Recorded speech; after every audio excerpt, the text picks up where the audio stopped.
कसं आहे पब्लिक, तुम्ही म्हणत असाल सकाळी उठून आपल्या शेतात गाडी कावर, तर गाडीनं आपलं कांदा भरायचं होतं. कारण आपल्याला आता पैशाची तंगी आलेली, म्हणून आपलं कांदे बिंदे भरून आहे ना, आपल्याला लगे उमरानं जाऊ द्यायचं आहे. मग काय फायनली आजी आलेली कांदा भरण्यासाठी, गाडी पण लावून दिलेली बरं का. लगेच आजी पण आता कांदा भरण्यासाठी लटकणार आहे. बघा अशा प्रकारे आजोबा लटकले कांदा भरण्यासाठी, आणि गाडीवाले भाऊ पण उमरानाला फोन लावत आहे, आज काय भाऊ चालू आहे.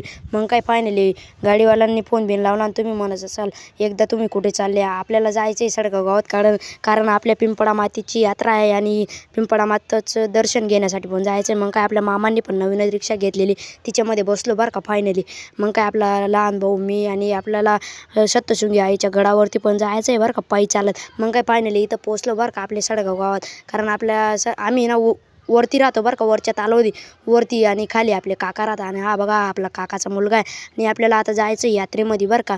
मग काय फायनली काकाचा मुलगा, मी, लहान भाऊ आम्ही आलेलो आहे बरं का यात्रेमध्ये. आणि तुम्हाला आपल्या पिंपळा मातेची लांगड पण दाखवणार आहे. लांगड म्हणजे आमच्याकडे गावाकडं लांगड म्हणतात, आणि इकडं आपल्या पिंपळा मातेचा महाप्रसाद चालू होता बनवण्याचं काम.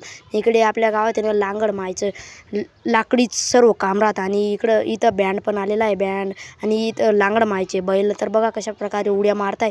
कारण 3 वाजता लांगड निघणार आहे. मी तुम्हाला तो पण ब्लॉग टाकणार आहे बरं का. म्हणून तुम्ही आपल्या पेजला लवकरात लवकर फॉलो आणि सबस्क्राईब करून घ्या. तर